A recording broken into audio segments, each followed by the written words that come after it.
पिछले कुछ दिनों से 5G को लेकर आप काफी कुछ सुन रहे होंगे। यहाँ तक कि कोई नया फोन भी आप ले रहे हैं तो वो 5G मिल रहा है।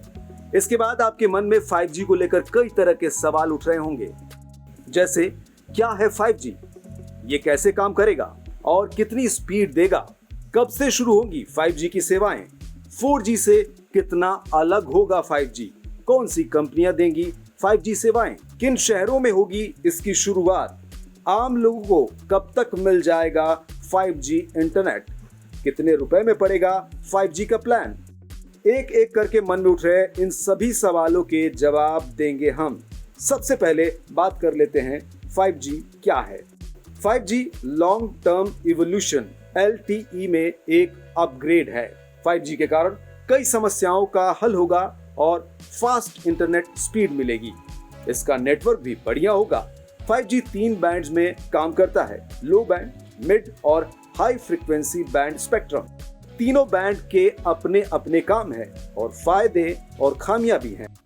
लो 600 megahertz, 700 megahertz, 800 megahertz, 900 megahertz, 1800 megahertz, 2100 megahertz, 2300 megahertz जो लगभग 4G जैसा है। फिर मीडियम यानी 3300 मेगाहर्ट्ज, हाई 2600 गीगाहर्ट्ज।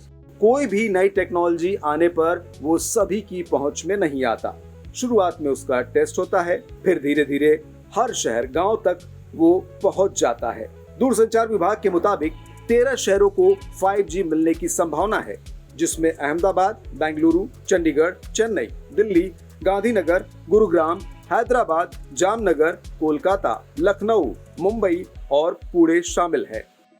इस साल के आखिर तक 5G सर्विस मिलने की पूरी संभावना है। जियो की बात करें तो शुरुआत में 5 शहरों में 5G सेवा दी जाएगी। दिल्ली, मुंबई, चेन्नई, कोलकाता में दिवाली तक 5G सेवा शुरू होगी। इसके बाद दिसंबर 2023 तक पूरे देश में 5G सर्विस पहुंचा दी जाएगी। 5G की कीमत और प्लान की बात करें तो फिलहाल इसे लेकर कोई स्पष्ट जानकारी नहीं है, लेकिन माना तो यही जा रहा है कि 4G प्लान की कीमतों से ये महंगा होगा, लेकिन बहुत ज्यादा अंतर नहीं होगा।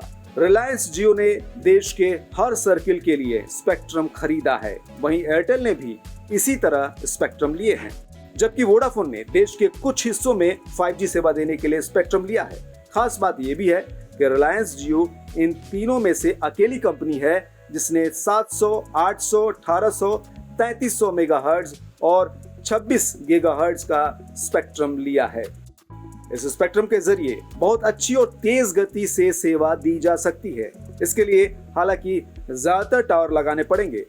रिलायंस को इसमें दिक्कत नहीं होगी क्योंकि उसके हर शहर में दर्जनों की तादाद में टावर लगे हैं। लोगों के मन में ये भी सवाल है कि 4G का नेट तो बढ़िया है ही, इससे भी सब काम हो रहा है, तो 5G में क्या विशेष है, इससे क्या बदलाव आएगा। जाहिर है 5G की वजह से नेटवर्क कनेक्शन तो बढ़िया होगा ही, लेकिन इसके अलावा रियल टाइम कई सारी जानकारी साझा की जा सकेगी। आर्टिफिशियल इंटेलिजेंस को बढ़ावा मिलेगा, वैज्ञानिक ज्यादा से ज्यादा डेटा को मशीन में प्रोग्राम कर पाएंगे। 5G भारत में नई संभावनाओं को लेकर आएगा जो देश में उपयोगकर्ताओं को ज्यादा लाभान्वित कर सकता है। वहीं इसके आने से हाई स्पीड सर्फिंग और बेहतर कनेक्टिविटी के अलावा नई तकनीक, स्वास्थ्य सेवा, मोबाइल बैंकिंग जैसी सेवाओं की पहुंच को तेजी से आगे बढ़ाएगा। इसके साथ ही देश में बेरोजगारी या बेरोजगार लोगों के लिए नए दरवाजे खोलेगा। इतना ही नहीं, 5G के आने के साथ हम मौजूदा टायर 3 शहरों को स्मार्ट सिटी में बदलते हुए देख पाएंगे। ये लोगों और व्यवसायों को तेजी से विकसित होने में भी सहायता करेगा।